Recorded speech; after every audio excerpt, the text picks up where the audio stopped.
Welcome, everybody, to episode 5 of the Patriot Pravda podcast. If you thought that things were getting better since Joe Biden showed his hand too much with his obviously Third Reich-esque speech outside of Independence Hall in Philadelphia, well, you haven't seen anything yet. The army of three-letter agencies have been mobilized. Mike Lindell knows it. Other Trump allies know it. Facebook has been spying on your private messages. And also, don't forget the credit cards in your wallet. They are also watching you. And what else do you have, Rob? Well, today we're going to be talking about some ESG, the ESG that's been going on in a lot of companies these days, and that stands for environmental, social, and governance.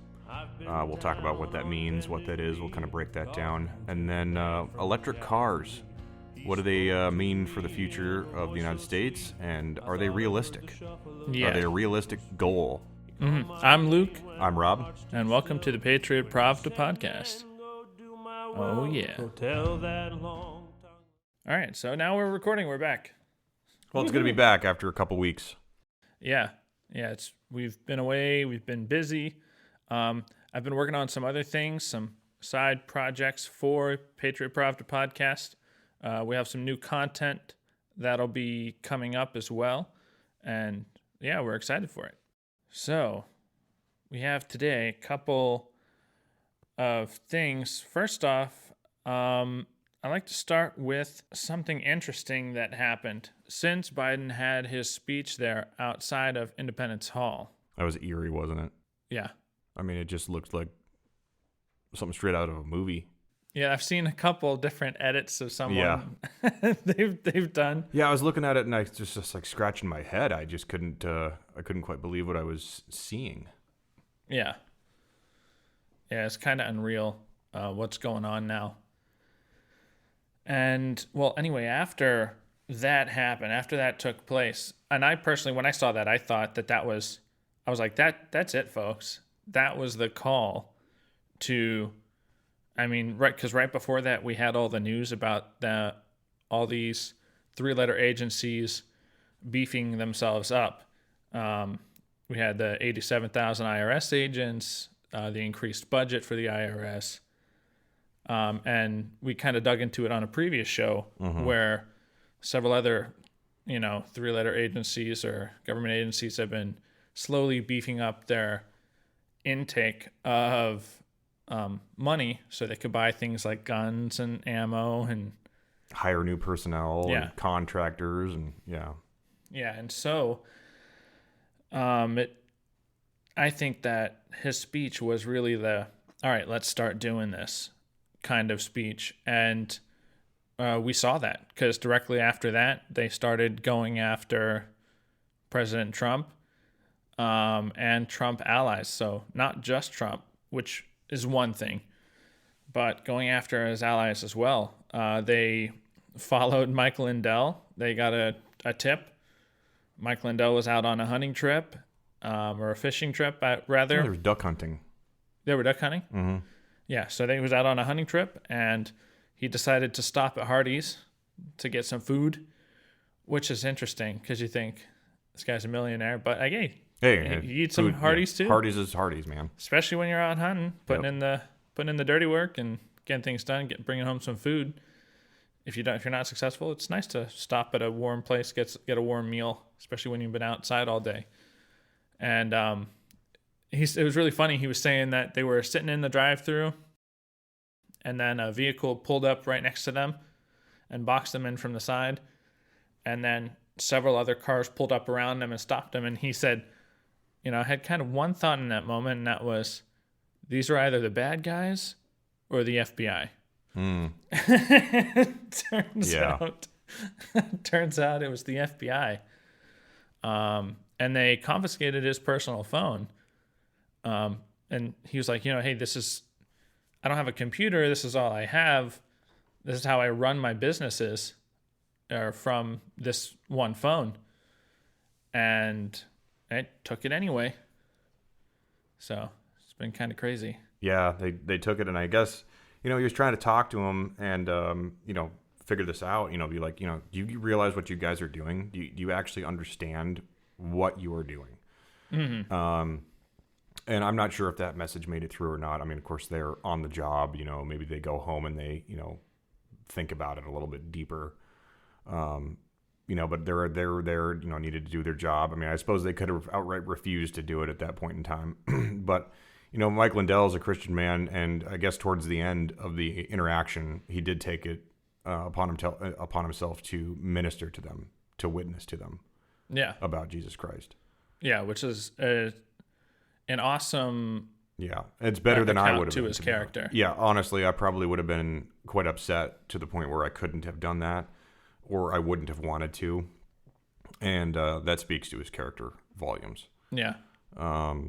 But it's interesting too. Before he handed over the phone, he first refused, and then asked for a phone call to his lawyer, and they refused him a phone call to his lawyer. And I guess after some back and forth, I'm not sure what the time was on the back and forth, but they eventually allowed him to make a phone call to his lawyer. And his lawyer's like, well, you should probably give it to him. And then he argued on the phone with his lawyer for a while. And then his lawyer was saying, okay, well, I guess they came to an agreement. And Mike eventually handed him, the FBI, his phone. So no word on when he was going to get that back either. But the subpoena was very generic. Yeah. And I kind of did some more digging after I sent what I thought might have been the subpoena to you. Yep. And that, I guess that wasn't it. Well, I don't know if it was it or not, but what Mike Lindell quoted, a lot of that was in that subpoena that you had sent me, that generalized subpoena that you sent me. The wording was almost exact. Yeah. And maybe it was addressed specifically to Mr. Lindell, in his, but the wording was almost spot on from what he said in his recounting of the story to Charlie Kirk, and then on video, and then from what I read from the actual subpoena, they were almost identical. Yeah, there was an image of the subpoena that floated around online, and I happened to snag a screenshot of it before things disappeared on social media, because that's how things happen now. Yeah. So if you're somebody like us and you peruse the media, you see something that might be iffy on online, you think, hey, you get that thought like, hey, this might just not exist. In a couple of days or a couple of weeks, I recommend you screenshot it, take a picture of it, screen record it, whatever you can do, because the way things are with media now, they're rewriting history as we know it, with things that are going on. I truly believe that. Yeah, and it's not just social medias either. I mean, Google, probably the world's largest search engine. Yeah. Those pages, those internet pages, those websites are out there. They exist, but Google goes out of their way to bury them. Yeah. Yeah, like this particular story, that's actually a great segue. So it wasn't just Mike Lindell that was affected by these raids that have gone out against Trump allies. There was a woman by the name of Lisa Gallagher who was on Tucker last week sometime, or maybe it was a little more than last week. But she had been confronted by the FBI the day after President Biden had his speech outside Independence Hall there. And this is her recounting of the event. And this is from an article that it kind of came from this interview that she had with Tucker. She said, I was terrified, and I'll be honest with you, when my daughter woke me up telling me that there were 3 armed FBI officers at my door, I thought she was joking, and I immediately tried to throw on clothes. I called my husband crying, and my knees were shaking, even though I knew I had done nothing wrong. And you see, and kind of pause my quote there. I don't want to be like President Biden. End quote. Repeat the line. But, so I'm going to, not quoting right now when I'm speaking. It's a tactic. I mean, if they really thought they must have thought that she was actually there for some reason.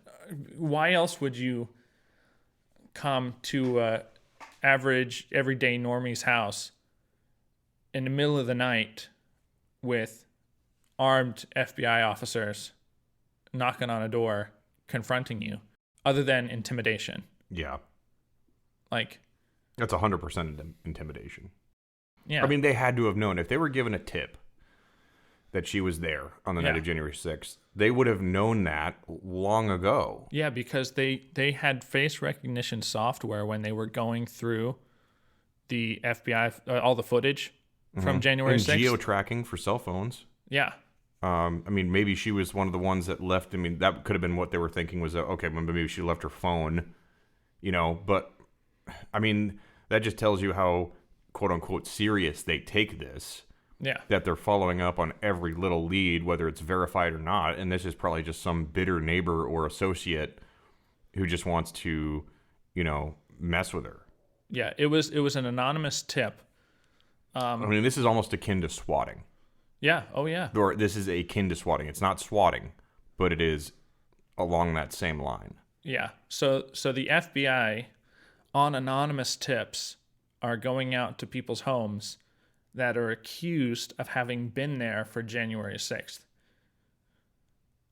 And this lady, she wasn't even there. Yeah. She had no idea. I mean, she obviously knew of January 6th, because who hasn't? Because it's been put in the media like a morphine drip.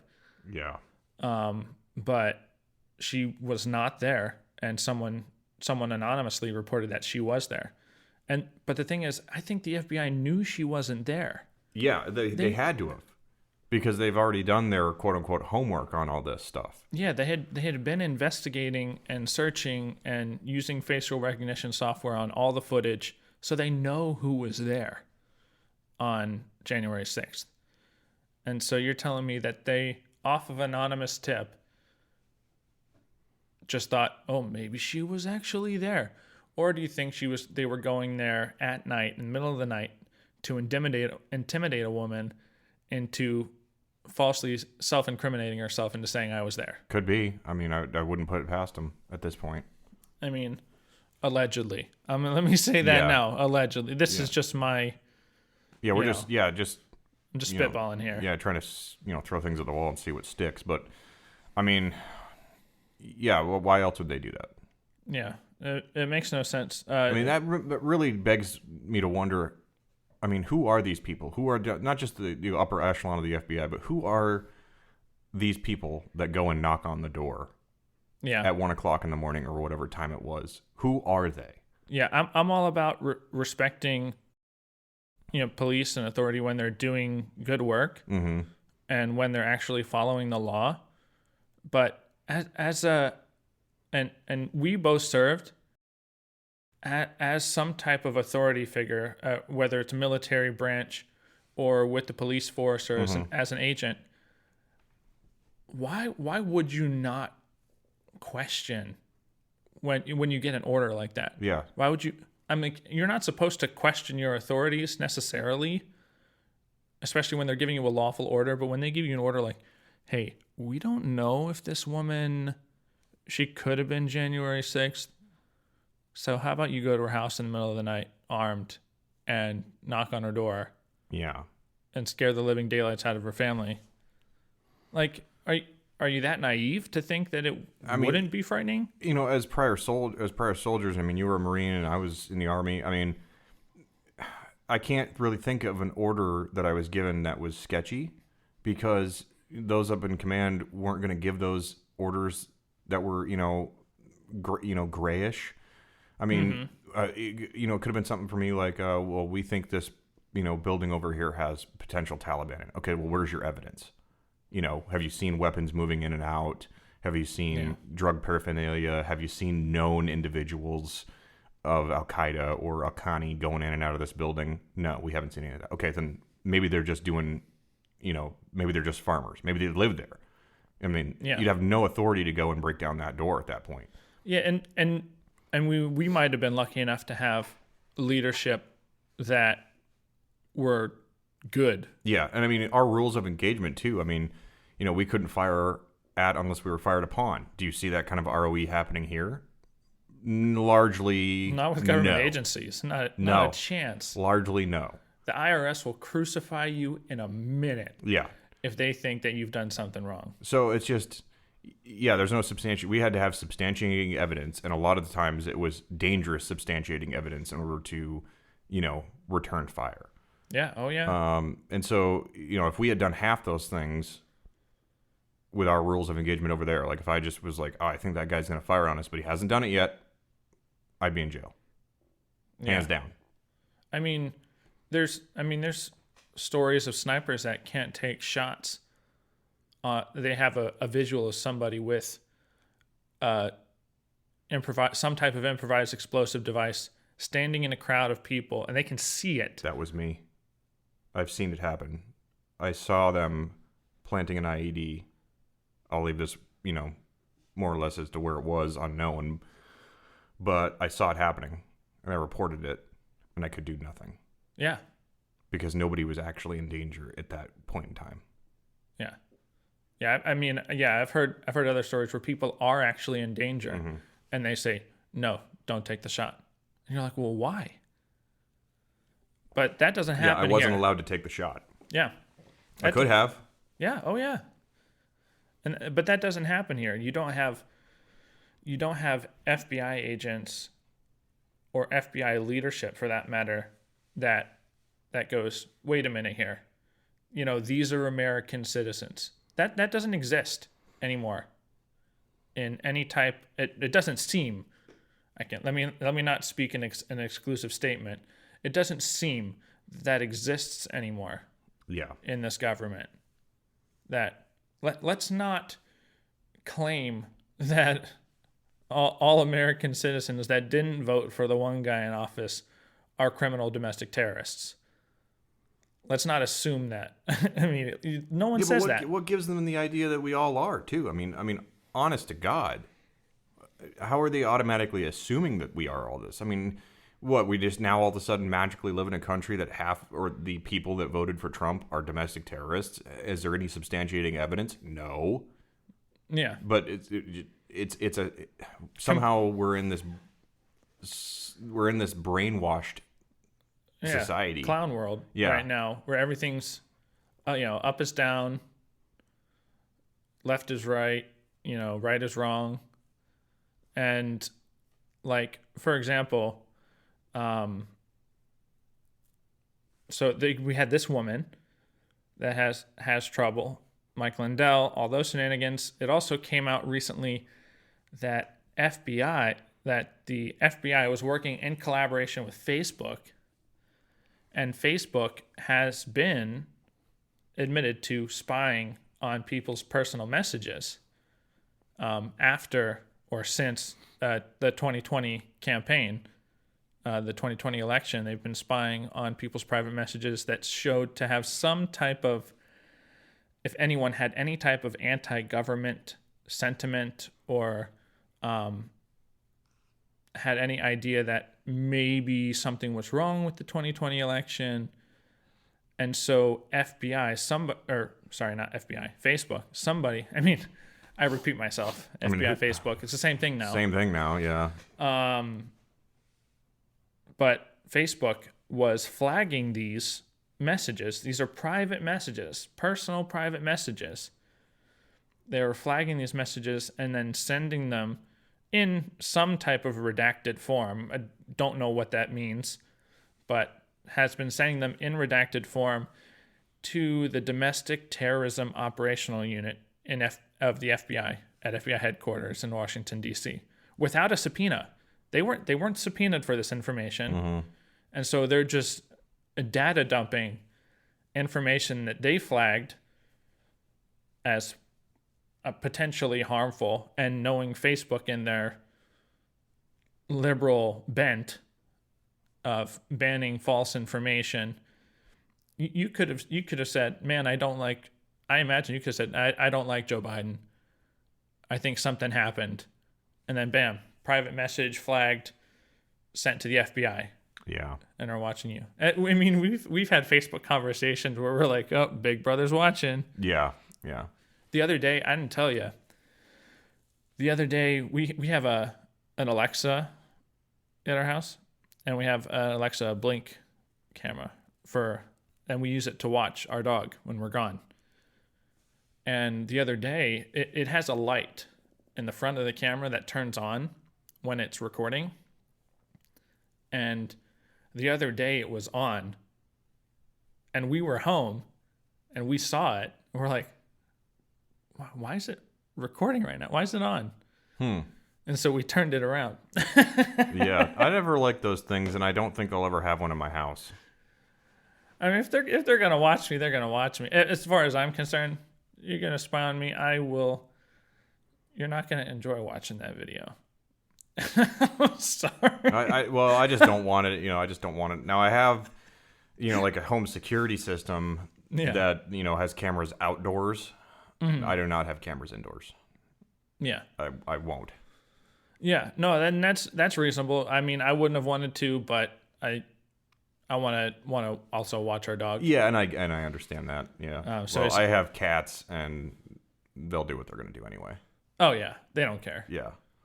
But if my dog's, if he never has, but if he was tearing up the rug, I'd be able to speak through the camera like, "Hey, stop it." And you go, "Huh? Oh, you probably would too, because dogs are a little different. But yeah, it makes me a little concerned. Well, it makes me concerned, but what am I gonna do? If they're gonna flag my private Facebook messages. I mean, I've already had one account banned from Facebook before. Mm-hmm. Yeah. And it was like I got on this like 20-day or 30-day suspension, and then I disputed it, and I was a little colorful with my language in the dispute, and then the next thing I know, everything was gone. Oh yeah. Everything was gone. It was like I never existed on Facebook. Yeah, I never got banned, but there were points where I knew they were watching my private messages, and controlling private messages as well. There was a point where, and this was when I was in San Diego, and I was talking to some people in a group that I was with down there, and we were sending messages back and forth, and we were talking about, I think it was about the Hunter Biden laptop, and went to send a particular message, and it was like, this private message cannot be sent, and it gave some type of innocuous warning like, you cannot share information about this. And if we mentioned anything about whatever it was, I'm pretty sure it was the Hunter Biden laptop, but if we mentioned Biden laptop or Hunter and laptop, yeah, it's looking for keywords. You couldn't send that message. And so it was like insane. I was like, man, what is this? Crazy. And but yeah, so they're watching. We know they're watching, and Facebook, without subpoena, without court order, are digging into your private messages.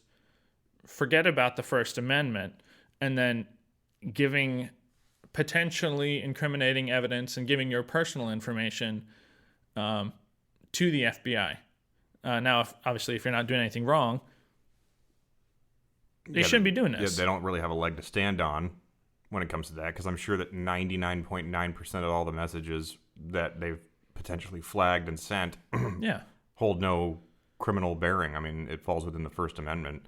Right. So here's the thing, too, is like, now Facebook is a private company, Meta is a private company. Yeah. I suppose they can do what they want, because we're using their platform, and we've signed their privacy policy agreement and their user agreement and whatever other agreements that they have. So yeah, we also signed another larger agreement that people keep forgetting about, which was like all the Patriot Act stuff back in the early 2000s. Thanks everybody. There's that to contend with. So, I mean, I guess we really want, our messages to be private, and we need to move to a different outlet where that cannot be, that the company is trusted enough to, not share that information. Yeah, when the company has some type of backbone. Yeah.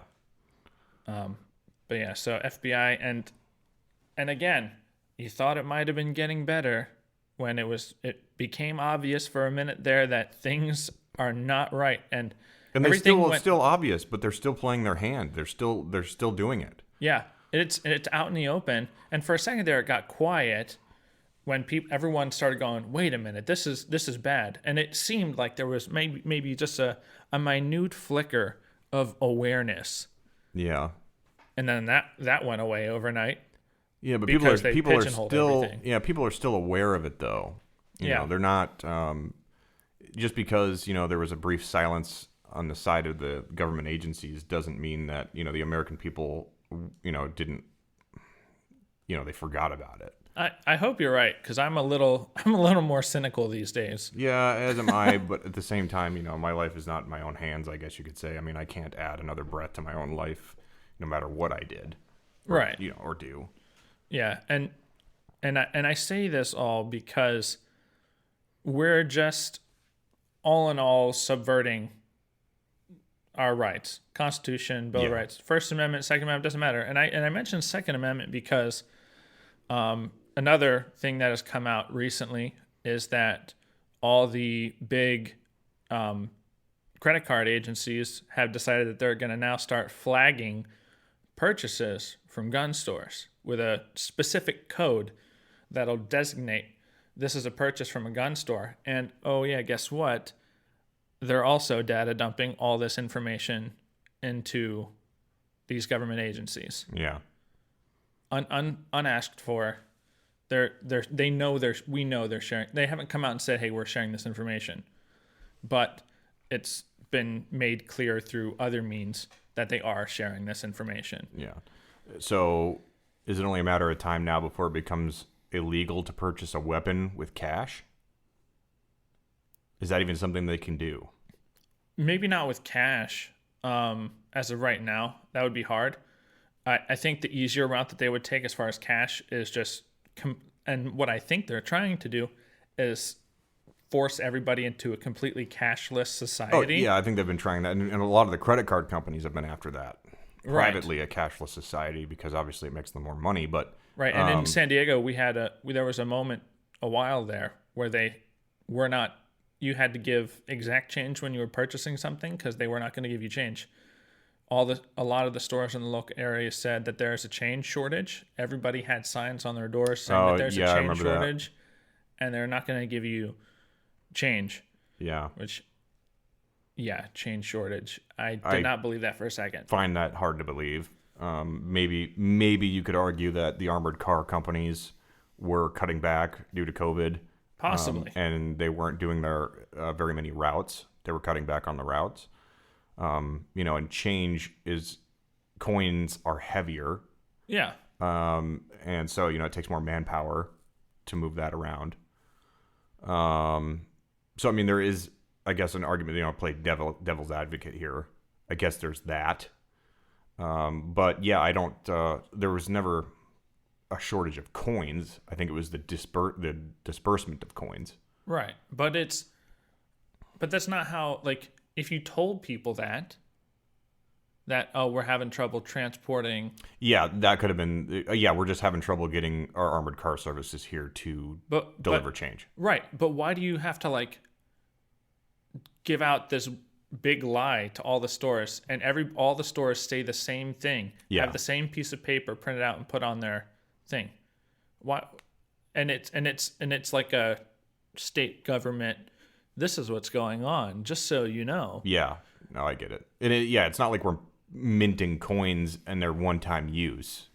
Right. I get it. But I haven't seen that lately either. No, that went away pretty quick, especially when people started saying, really? Yeah. And they're just like, I'm just going to buy it anyway with cash. Yeah. Even if you're not going to give me the exact change back. But yeah, so now what I think they're trying to do is, I think they're trying to force everyone into a cashless system.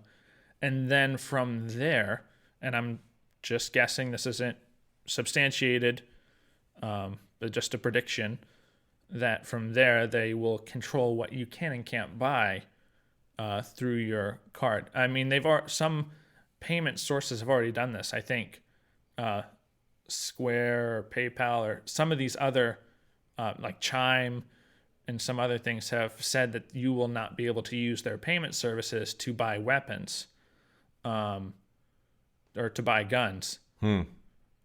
And they were, Senator Warren, Elizabeth Warren, and some other government officials were writing into Visa to try to convince them to enact the same type of limitation to where you couldn't use a credit card to buy a firearm.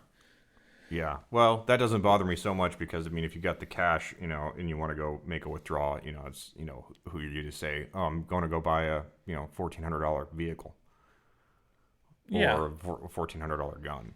But where do we draw the line? Oh yeah, well we should have drawn the line a long time ago, but it's too late for that now. Yeah, I mean, I'm missing this giant section of the Second Amendment where it says shall not be infringed. Yeah. We've been infringing this thing for the last 200 years, and it's just gone beyond ridiculous. Like, yeah. We shouldn't have to get any type of licensing, and I'm an absolutist, absolutist, and so am I. And in the previous generation, the previous generations really dropped the ball. Yeah. And I take it back to episode 1 where after World War II, the American people got into this malaise. The big war was over. A lot of sacrifices were made. The economy was booming. The war helped get us out of the ends of the Great Depression there. Yeah, let's elect FDR for a 4th time before he dies. Yeah, and that was, that's a whole nother ball of wax. But, people just started relaxing and not paying attention because, the American government was patriotic back then. Because we were the ones that won the war. Yeah, and so now it's like, well, we just automatically assumed as a society that it was always going to be that way, Mm-hmm. That we could trust the government. Yeah, that we could trust the government because they had our back, in the war. And, they poured boatloads of money and all sorts of stuff. And the American people really stepped up. Those who couldn't fight and serve in the actual armed forces really stepped it up back home, made sacrifices. Yeah. Ran on bald tires. Women were in the workforce, a lot more than they are now. Yeah, Boy Scouts collecting metal and tin cans and whatnot. And people were collecting their bacon fat and their other animal fats from cooking and turning those in to tallow make, and all that. Yeah, to make explosives. So the world really came together. There was a train wreck, and I don't remember what year it happened. It was in the early 1800s, I believe, or mid 1800s, but it was a huge train wreck, and it was down in this gully. And at the time, there was no resources to get it out. It would have been too expensive to recover, so they left the steam engine there. Huge steam engine, very heavy. But during World War II, the need for metal was so great that they went out there and spent the money to recover that. Just a little segue. But, it just, the people really came together, and the American government was really aligned with the people. It was real patriotic. We're going to defeat this fascism. We're going to defeat the Japanese Empire. Yeah, similar to what went on after 9/11. Yeah, exactly. The country really came together, but it was different back then. Even with 9/11, I think there was some weird stuff going on. Yeah. And that was used as kind of a backdoor into the whole Patriot Act thing. Mm-hmm. I think it was... The Patriot Act was good intentions, but... Bad execution. Yeah, good intentions, bad execution, and it fell into the wrong hands. And our government continues to come up with bad ideas. In California, I came from the land of bad ideas. The good idea fairy is roosting there. Yeah, and his name's Hairgel Newsom. The guy looks like American Psycho. Yeah, he does. He really does. Yeah. Someone get Christian Bale on the phone. Yeah, let him know he stole his look. But yeah, so what's going on in California? Well, California has made it an idea. They haven't made it law yet, as far as I know, but they're going towards no gasoline or diesel powered vehicles will be sold new in the state of California by 2035. Mm-hmm. Now, they can't even keep up with the electric grid right now in the summertime with high demand for electricity for air conditioning. Yeah. And I remember just recently, if you saw Governor Newsom's announcement that we're going to have to start, cutting back on electricity, pre-cool your homes, but you need to, cut it back by, 4 p.m. at the latest, 4 p.m. You must cut back on electricity use. Yeah. And that means no charging your electric cars, no using your air conditioning, or set your temperature at 78 degrees. Yeah, and granted, he's telling you this while he's sitting inside in Oh, an yeah. air-conditioned area wearing... For sure, and it's always going to be air conditioned wearing a at hat 68 and a degrees. fleece. Well, yeah. A fleece hoodie. Yeah. A fleece pullover. Because he's cold in his office. But that brings me to, okay, so are you going to expand your electric grid? Or are you going to open a new power plant? Of course not. Yeah. Is it going to be coal-fired? No. Is it going to be natural gas-fired? No. Is it going to be radioactive material, a nuclear power plant? No. Oh, heavens no. Have you heard of 3 Mile Island? We can't have that. Is it going to be more windmills? Too expensive. Yeah. Is it going to be solar? Possibly, but that's also really expensive. Yeah, and not only supplies so little of their it does. actual It supplies power. very little. They're buying a lot of electricity from out of the state.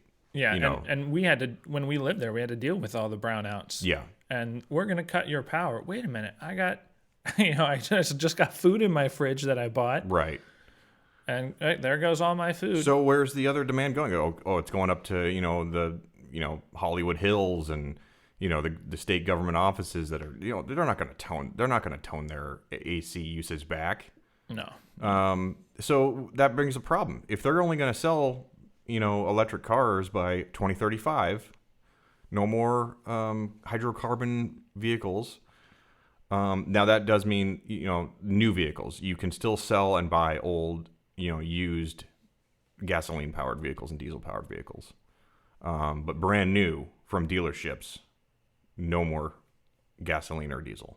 Well, I think they're trying to, the way it seems right now, I heard, it might not be true, but I heard they're trying to cut all fossil fuel vehicles by the 2040s. Probably will be, but at least by 2035, you'll still be able to buy a used gasoline vehicle.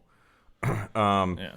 And so if they can't keep up with it now, and they're not going to do anything about their electric grid, where does that leave them? A bunch of people who can't get to work because their cars didn't charge overnight because they turned off the power to to that block. Mm-hmm. Because of demands. High demand, low supply. And the other thing it brings to that I was looking into is I have this article here from undark.org. Headline is Opinion: Electric Cars Looming Recycling Problems.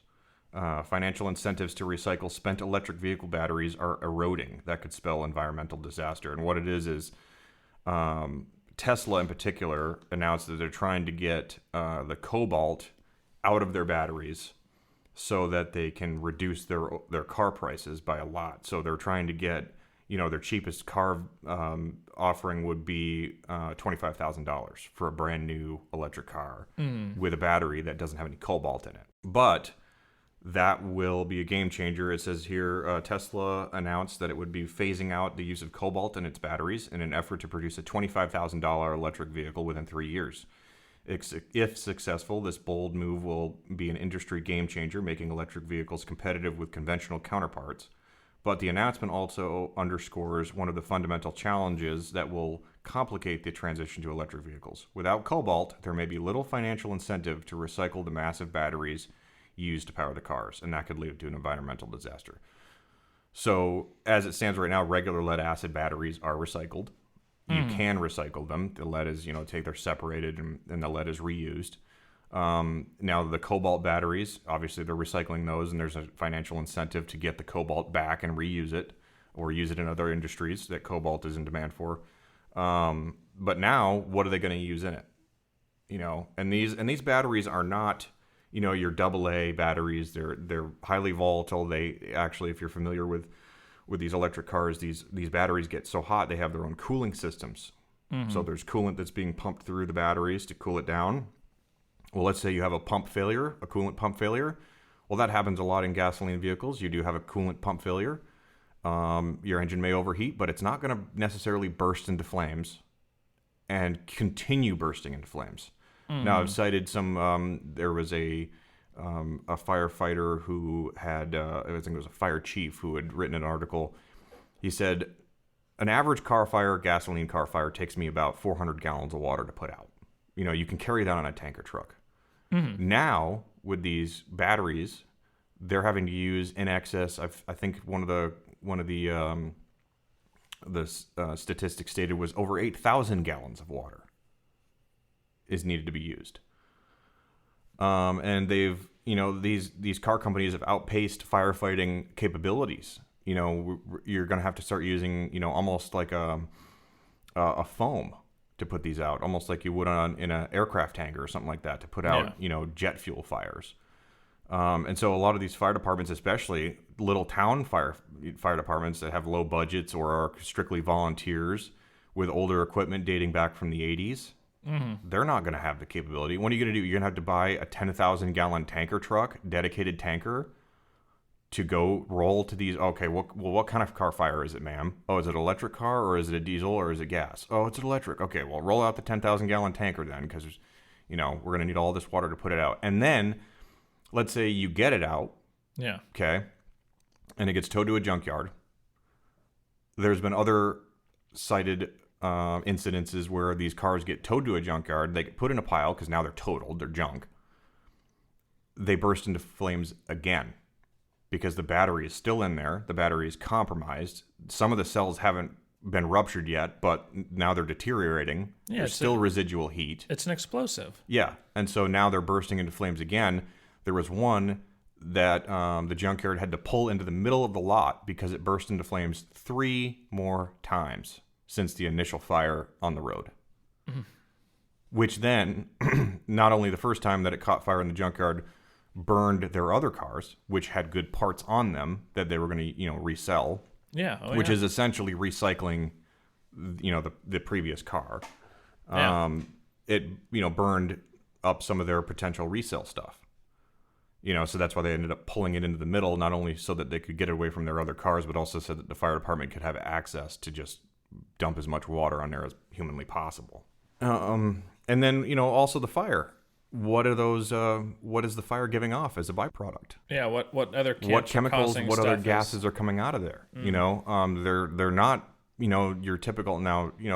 Fire is in a regular gasoline car going to give off some potent chemicals and gases, but with lithium and cobalt batteries bursting into flames, what is that giving off? And God forbid it happens in a tunnel. Yeah. If it happens in a tunnel or on a bridge and you can't put enough water on it to put it out, is it going to compromise the tunnel? Is it going to compromise the bridge? Yes. Yeah. There's been tunnel fires before with non-electric vehicles where the fire was so hot that it compromised the tunnel structure. Oh yeah. And these are all the things that have to be considered. For it. And it doesn't mean that, it's very difficult to try to get these points across to people who are just diehard electric. Now, our electric is fun. It is. You got all the torque in the world on demand. They're fast, and I don't think that people are really after fast necessarily. Yeah. And a little caveat to this: there was a guy on YouTube who decided to put, I think it was a sports car engine, some kind of sport. I think it was a Dodge Demon engine and transmission set up into a Tesla Model S, I believe. Nice. He did it successfully. The car looked great. He wanted it to look professional, look like you could actually drive it, and he did. Did you know that he got, after he released it, and actually Jay Leno saw it at a car show and complimented on it, but when it went public, the guy who did the job got death threats from people who are diehard electric. Yeah. Yeah, I'm not surprised. Yeah. So is the climate of our country nowadays. Yeah, over an electric car, just being creative, You should have told him that he's an artist. Maybe he would have gotten away with it. No kidding. But these batteries, and then there comes to the service. These batteries are not cheap. They're highly expensive. I mean, you're looking at, let's just say a Toyota Prius, the battery, and those aren't full electric, those are hybrid. But those batteries can run you, $8,000, $4,000, depending on supply and demand at the time. And if your car's out of warranty, why even bother? Yeah. Oh yeah. That's been my biggest thing of why I haven't even gone towards electric. Period.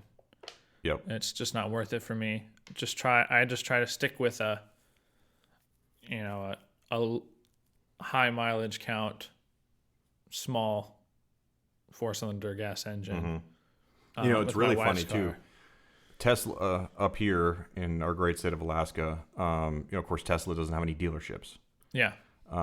So what they do is they hired a Tesla technician who was factory trained, moved him up here, and he lives here and just services Teslas. Goes to basically house calls.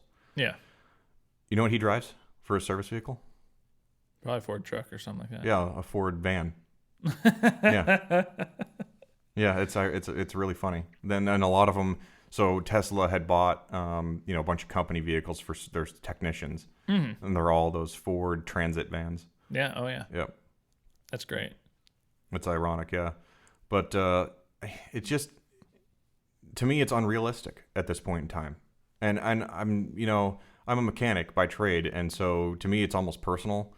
Granted, there's going to be a need for mechanics because you got hub assemblies and wheels and different mechanical things within the car. Yeah. But it's almost like its soul has been removed. And there's and really they're selling you a high-tech computer that moves. And there's a lot of technology that can go bad. There are a boatload of sensors in that car, in your top model Teslas. Yeah. Which have been having major issues. Yes, which have major issues because it's a lot of technical hardware in a moving vehicle that gets rattled and jostled around. And, up here in Alaska, it gets mighty cold. How's that on the battery? Are you going to have it garaged all the time? Well, you can't realistically have it garaged all the time because you're going to go out and do your daily routines in it. Does your place of work have a garage, a heated garage? Do they have charging stations?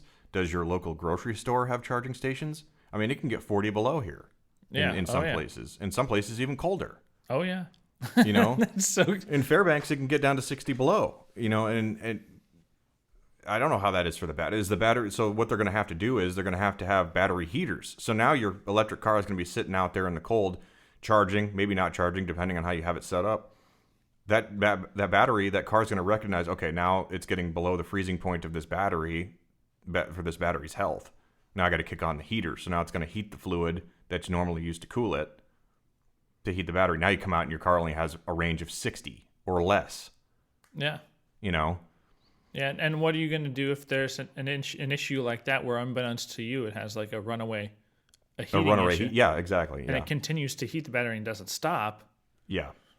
And, and then there's other, so in order to get from Anchorage to Fairbanks, there's 360 miles, 362 to be exact. That's almost a full charge on a good day.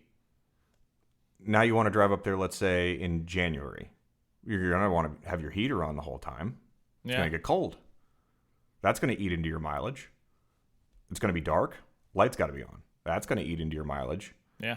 So realistically, you can make it about halfway there on a charge. And good luck finding a charging station. In the middle of Timbuktu. Yeah. Yeah, and there's no incentive for them to put in charging stations up there because nobody's traveling there. They just did it across the street. Well, that's down here, but up in the middle of halfway to Fairbanks, no. Yeah, it's middle of nowhere. Yeah, out past Denali, and there's nothing out there. No, I could go on for this for hours, but I just don't see how realistic it could be, especially in a state like California, where their electric grid is suffering as it is. Yeah. And all the states that are, it's not just California, it's all the states that are pushing, yes, all the Democratic states that are pushing for this Green New Deal junk that are all just have suffering power grids that are falling apart because they have bought into this pipe dream of thinking that if we put up a couple windmills and some solar panels, that will be able to generate the amount of electricity that we were able to generate with the nuclear power plant. It's not even close. Yeah, not realistic. Nuclear power is zero emissions anyway. But forget about that. Yeah, but people get all worried about the waste, the nuclear waste from the spent fuel rods, being stored. Okay, so they've been doing this for decades now. But like you said, and with this whole recycling of these car batteries, now there's going to be no incentive to recycle them. So where are they going to go? Are they going to end up in a landfill? Or are they going to end up on, in some secured storage lot where these batteries are just left to be? Yeah, and just take up space? And I personally wouldn't even want to get to that part of the argument, because it's the same. It's the same people that want everybody to mask during COVID. Yeah. And I mean, this completely separate issues. But my point is, it's the same people that begged everybody to mask for COVID, and you better be masking or you're killing grandma. And what's the number one piece of litter that you find around the world nowadays? Oh, just tons of masks everywhere. Everywhere. Yeah. Hey, who cares? Yeah. They don't care. Yeah. And this whole thing brings me to, what companies have been going to, which is ESG, environmental, social, and governance. And let me just break it down here on Investopedia.com. What is ESG? ESG, environmental, social, and governance criteria are a set of standards for a company's behavior used by socially conscious investors to screen potential investments. And it's not just about investments. It's about, every company. My own company that I work for, which will remain unnamed, uses this. Environmental criteria consider how a company safeguards the environment, including corporate policies addressing climate change, for example. Social criteria examine how it manages relationships with its employees, suppliers, customers, and the communities where it operates. Governance deals with a company's leadership, executive pay, audits, internal controls, and shareholder rights. Sounds good. Realistically, it's not. Yeah, it's very problematic. Yeah. And where did ESG originate from? So where does the term ESG come from? The first group to coin the phrase ESG was the UN, Environmental Programs Initiative, in the Fresh Fields report in October of 2005. Oh, man. The UN. Yeah. Something that also should have been disappeared a long time ago. Yes. But this ESG has just put a lot of companies on track to be more woke. Yeah. Oh, yeah. And to really buy into this, environmental thing, this climate change. Notice it's no longer global warming; it's climate change, because nobody can agree on what the climate's doing. Yeah. Is it warming? It's changing. Is it freezing? Are we? I mean, back in the early 2000s with, who ran against Bush? Gore. Yeah, Al Gore was, we're heading into our next ice age, and we're global freezing. This time we're all going to, by 2012, we'll all be frozen. And people like to cite, how the glaciers are calving here and moving back and getting further and further and further away. I mean, I went on a glacier tour this past summer in June, and they were stating about where the glaciers were in the 1960s and 50s and different things like that. It's like, okay, well, if you follow your own evolutionary standpoint and your own evolutionary timeline, there was an ice age, 10,000 years ago, according to a lot of Earth history. Yeah, that's what they say. Non-biblical Earth history. And so 10,000 years ago, you had an ice age. Okay, this whole northern hemisphere was under a lot of ice. What did Alaska look like 500 years ago? Quite a bit of ice, still. But it's been slowly receding for the last 10,000 years. So it only stands to reason that it's still receding because we haven't had another ice age. Yeah. Do you want another ice age? No, they don't know what to say on that. But, we've had some cold months up here. Did you know that Denali got snow this past August? 2 inches of it? Oh, yeah. And I'm not talking on the top of the mountain. I'm not talking on top, on top of the, 20,000 foot mountain. I'm talking down at, 4,000 feet. Yeah. Cold. It's already getting cold up north. It's already getting cold, here in the inner part of the, or in the southern part of the state. So they can't get their facts. They can't get their facts together. I mean, that's been obvious for a long time, but that whole environmental thing is just, killing these companies, because now they're having to align with it. And so these ESG scores, denote whether or not investors who are aligned by the ESG or fully committed to the ESG, will invest in your company. Yeah, and it's all made up too, because these companies are, how do they know what the climate's going to be like in the future? Well, they how don't. They're going to make judgments. They're taking it from the pulling tower, essentially. They're taking all these potential cues from the tower, and the tower doesn't know what it. The quote unquote tower, with being the government agencies, or top scientific researchers. Yeah, You know? and as we continue to find out more and more these days, these government researchers that get all these grants and all this money to do all this research, a lot of the time they're just pulling stuff Yeah, out well, of they're nowhere just anyway. yeah, they're just getting making stuff They're just up. getting money for money's sake. And their research is taken seriously by how much grant money they've received. And then who knows where all that grant money go? Does it go into actual research? Does it go into somebody's pocket? I mean, all money is transferred by a leaky bucket within the government. So, it's just, people get their cut here, they're cut there, they're cut here, they're cut there. And by the time you get to an actual research platform, the money's dried up and now they just make up facts. Yeah. And there's been all kinds of things that have been re-released recently that there's clear issues with. They've went back into the research of certain studies, some studies on dementia that came out, or some things on dementia that came out recently. They went back and dug into the studies and found out, oh yeah, the guy that did this study, he just made stuff up out of whole cloth. Like, Yeah, because none of what he said was yeah. substantiated. And same thing with other studies on depression and some other different types of drugs for depression and things like that. Yeah. Like, a lot of these studies, people just fabricated quote unquote facts in order to substantiate their claim. And then get a grant out of it. Yeah. And then get a grant out of it. And which makes sense, because if you look at what they're doing with things now, with the whole transgender thing, That's a cash cow for pharmaceuticals. Yeah, just making stuff up out of nothing and saying, this is, you better do this. Yeah, and then the whole suicide rate, they'd like to state the suicide rate among transgenders, and they say it's because, well, they're not accepted in society, they're not accepted by their family. Because they're bullying. But also the suicide rates may be high because, well, maybe they regret what they've done.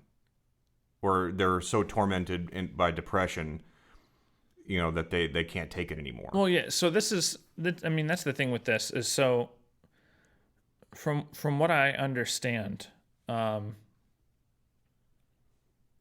being, I'm not going to say that, but anyway, the way I understand it is there's such a high rate of suicidality prior to any type of transition.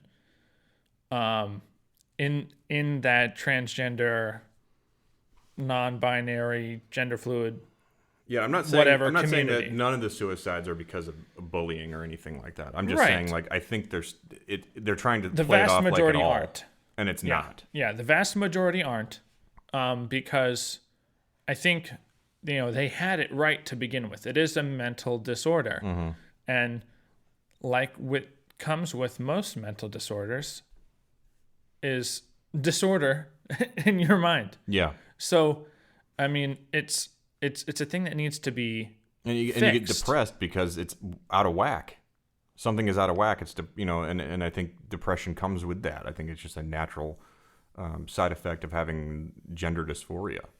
Yeah, and I'm not saying that depression isn't real, but a lot of times it is situational.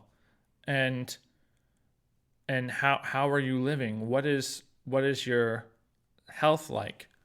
What are you doing? What are you eating? How are you acting? Are you exercising? What's your situation? Are you in a stressful job? Are you in a stressful abusive relationship? Yeah. Or a lot of times, what happened to you in your childhood? Were you sexually abused? Yeah, yeah, and that has a lot to do. And there's one in particular man who became saved. had transitioned to a woman, and then you transitioned back after he became saved, or when he became saved. Yeah, yeah. He was psychologically abused as a child. Yeah. And I believe sexually abused. Yeah, he was sexually abused as well. So it those, especially to a formative mind as a child, that can really do some serious damage. Yeah, and the problem is people have begun to believe that the solution to a disorder is to embrace the disorder and help it along. And they're not even calling it a disorder anymore. Then that's it. That's it. It's not that was the needle that tipped the camel's back. Or that's not a thing. I just made that up. Yeah, it's all good. Welcome to new phrases. Yeah, the needle that tipped the camel's back. Great. But the straw that broke the camel's back. Yeah, it's the straw that broke the camel's back was when you began to not be able to say that this is a problem. Mm-hmm. And it's that normalization of something, and it just gets worse and worse from there. And when you can't call something out as a problem, and you can't face the issue, part of overcoming something is realizing it's a problem. Right. And if you refuse to realize it's a problem, you refuse to realize it's a disorder, you can't overcome it. And I'm sorry, but it's just, you are the way you are. Yeah. And I've had problems myself with depression and anxiety and panic attacks.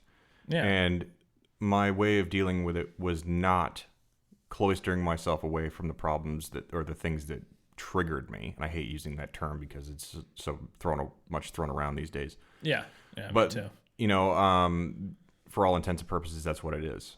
And I realized early on in the thick of the depression and the panic attacks that I couldn't hide from it. I had to continue, going to work and living my life, and I couldn't just stay at home, and hide from it. And so in order to face those problems, I had to expose myself to them.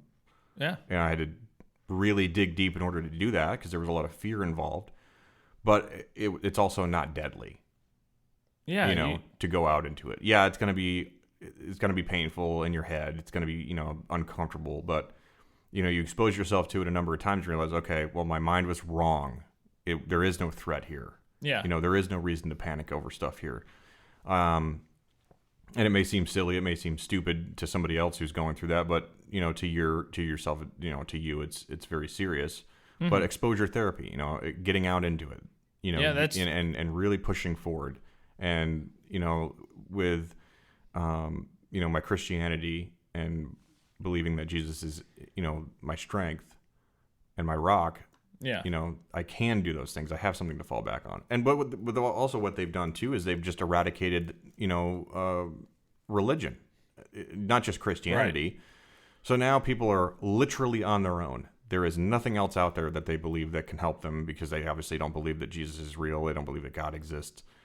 They don't believe in Allah. They don't believe in Buddha, whatever, what have you. Yeah.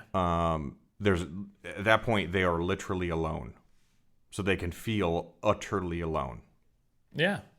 And that's terrifying. Yeah, and I really hope that if there's anyone here that is listening to this that is going through issues, please seek some kind of help and counsel. Mm-hmm. Both of us were and still maybe even are affected by, depression and or anxiety, and we're still dealing with struggles and things from that. And so we really implore that everybody, if you are hearing this radio show, please get some type of help. Speak to somebody. Mm-hmm.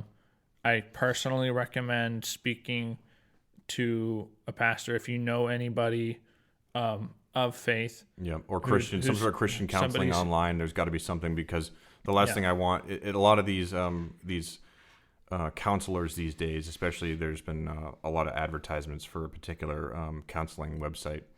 And they are obviously helping people to embrace their problems with their sexuality. Yeah. And I highly recommend against that. Yeah. And you can also go online onto YouTube and see how many people have. Now, I think they've blocked a lot of them on YouTube, sadly. But people who've detransitioned and gone back to their gender at birth, and how much they regret what they had done. Yeah. And how much, and they've also revealed how much of a fad this thing currently is. Yeah. But yes, I encourage you, like Luke, to go and seek some Christian counseling. For whatever, if you're having just depression, generic depression, not associated with any sort of gender dysphoria or anything like that. But yeah, and we're not therapists, but if you have a question or anything like that, we've had enough personal dealings with these things that we could probably help you out too. Yeah, and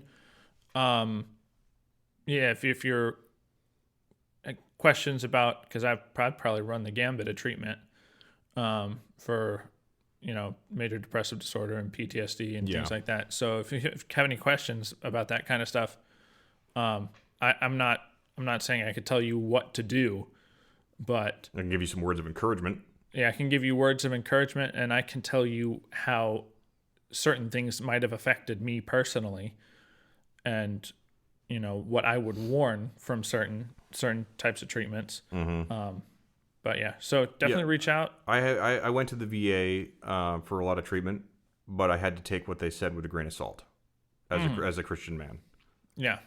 I had to weed out the things that were not biblical or the things that I didn't think were going to help me, and keep some of the things that I thought were going to help me. So, it's not all for everybody.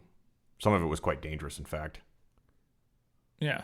So it's always good to, when you're seeking some type of treatment, keep that biblical worldview turned on high, so you can just be aware, because there's no better awareness than awareness, with God. Yeah. It's ironically, one of my social workers that I saw regularly at the VA was super liberal and was a lesbian. Yeah. Yeah. And so a lot of the suggestions and treatment that I got from her were, based on her worldview, which I had to weed out extensively. Yeah. And that's the problem, is people, you do have to deal with other people in the industry. And the crazy thing about the mental health industry is it's full of people like that. Yeah, that have mental issues. Yeah. Yeah, that's the crazy thing about it. Or are just plainly deceived. Yeah. Yep. But yeah, it's just a lot of trouble in that. And with that, I think, was there anything else we wanted to cover or talk about? Pretty well touched up on. I think maybe a little teaser for the next episode. I think I want to touch on, not to get, I wouldn't quote the show as maybe, being entirely biblical. It is biblical, but we're not here to talk about, religious things day in and day out. We want to touch on a lot of different subjects, but I wanted to touch on a documentary that I had watched a number of years ago, called They Sold Their Souls for Rock and Roll. And I really wanted to touch on that, what it means in the real world, and how music can kind of affect your life, especially non-biblical music. Yeah. And I'm sure there will be more and more things coming out with just the nightmare that is the current government here in the United States. How things are unfolding. I'm sure we'll talk. We'll be right here with you. Yeah, and like we were just saying, if you need to reach out to us at all, you can find us on all your favorite podcasting platforms. We're pretty much on everything now. Are we now? Yeah. Yeah, we're on Amazon, or Amazon Podcasts, So it's Amazon Music. Trickled out to all the little different ones. Because I told you I found ours on Double Pod, which is not exactly, that just kind of grabs podcasts from all the different sources for Android users. Yeah, I think the last one that we were waiting on was Castbox, and they recently put us up. So, and follow us on social media. We're out there on Getter, Twitter, True Social, YouTube, Facebook, and find us. You can also email Patriot Pravda 1776 at gmail.com. Yeah, the only thing we don't have is snail mail. Yeah, no snail mail, no P.O. box. Yep. But who knows? Maybe something worth looking into. Yeah, eventually, maybe. We'll see. But yeah, feel free to reach out to us. We're always available. And yeah, hope you enjoy the show. Until next time, God bless. America. Run on for a long time. Sooner or later, gotta cut you down. Sooner or later, gotta cut you down. Go and tell that long-tongued liar. Go and tell that midnight.